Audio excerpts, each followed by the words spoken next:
it's good for candidates. That's good for us, right? All those kinds of things. There was a major rehaul of the test, the score change, and all that sort of stuff. So it's still a little discrepancy, but a big change from 100% GMAC.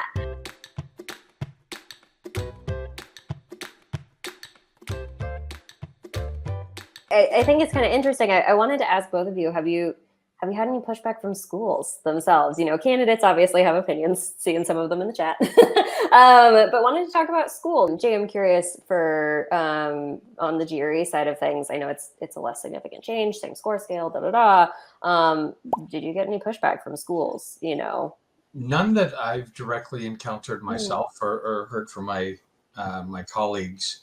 I think we got a bit of thank you from school for not, because there's a lot of work that the schools do have to do on the background.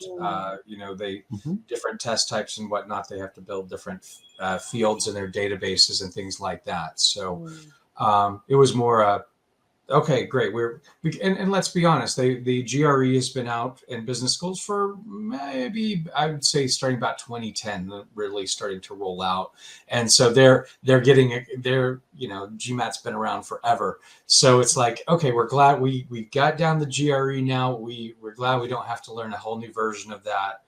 And if you look back historically, ETS did that back in 2012, I think it was 2013, that there was a major rehaul of the test, the score change, and all that sort of stuff. So we didn't feel that was going to make schools too happy to do for us this year.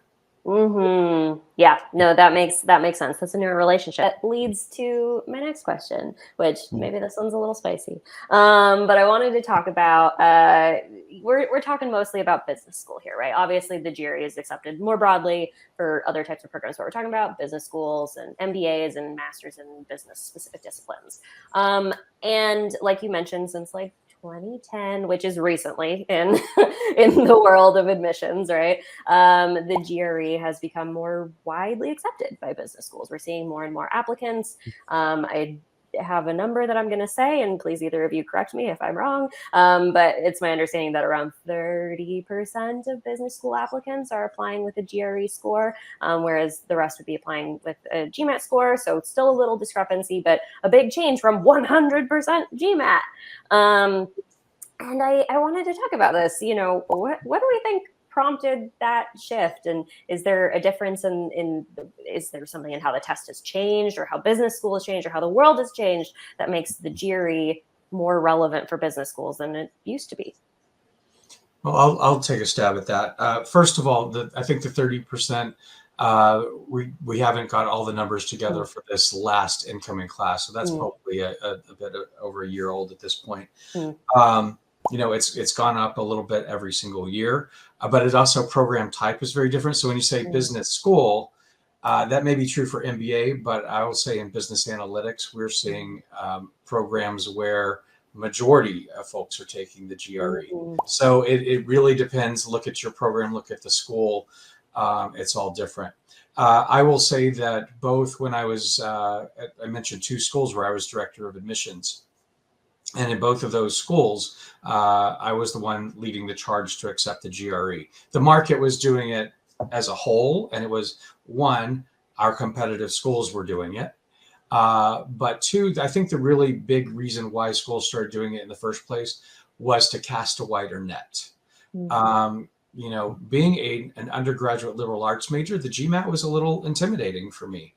I had heard, it's for business people, it's business, and not that there are questions you have to know. You don't really have to have a business undergrad, but the GRE is just, I think, maybe in the mentality of an undergrad from liberal arts or a different area, they may be taking the GRE because they don't know what they're going to do in the future, and business schools like them. At the end of the day, when you apply for business school, we loved our non-business majors. We loved engineers. We loved language majors. We loved, people that brought in a new way of thought, not just those who had gone through an undergraduate business program. And that was basically the market throwing out and saying, hey, for all of you that came through a different route, we value what you did as well, and we'd like you here also. So that was kind of the thinking that we went through when it was pushed through both of my schools. That makes sense. Eric, do you have a rebuttal or a response or a take from your side of things? Yeah, well, I mean, people are from all backgrounds, all, you name it, they're taking a GMAT. They were also taking a GRE. These are obviously candidates that are very focused on business school and trying to prepare for business school. So they want to take the test that, is in cooperation with business schools. So, I mean, the school started to accept GRE back when, ETS used to be our partner. And, we wanted to see customer service go up. We wanted to see test security to go up. We wanted to, see more test centers open, things like that. It just didn't happen. We ultimately had to open it up for bids. We did. ETS was one of those. Again, they were a great partner of ours for 50 years, but we decided to go in a different direction, right? And so when you do that, though, you then, you open it up, and of course the ETS had all of our, they know all the schools, right? So, and again, they did a nice job of positioning it as this is a way to expand your pool. I don't know if it's really happened, because the numbers of people applying to business school haven't really gone up dramatically. It's just the people are choosing maybe one test over another because it's a better fit for them, and that's fine. I mean, ultimately, you want to take a test that, it's just a good idea to prep. To Jay's point, he is absolutely 100% right on that. You want to prep not only to do well on the test, but also to get yourself ready for school, right? And again, there's lots of advantages to taking an assessment, to again prepare you for school, show you're committed, right? It can help with scholarships, things of that nature as well.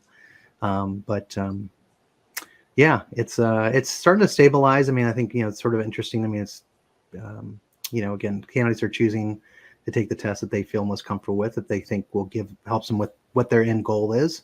And obviously those that are looking at, maybe they're not sure what they want to do, right? GRE is probably is a great option for them, right? If they know they want to go to business school and they want to make sure the schools know that they're interested in business school, then they're probably more likely to go that route.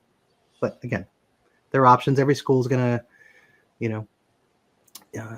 kind of view it a little bit differently. I think they all now say they're agnostic because they probably got tired of answering the question of what do you prefer? But to your point about still, 7 to 8 people, depending on if you're looking at the program type and you're looking at tier of school, are enrolling with the GMAT right now.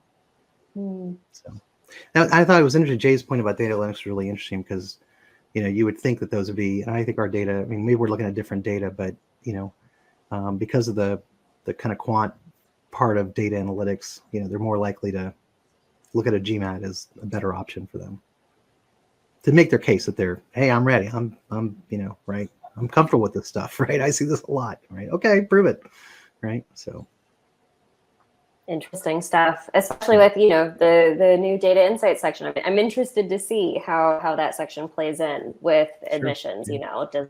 Is this more predictive, or what sort of impact does this have, especially for more analytics based programs?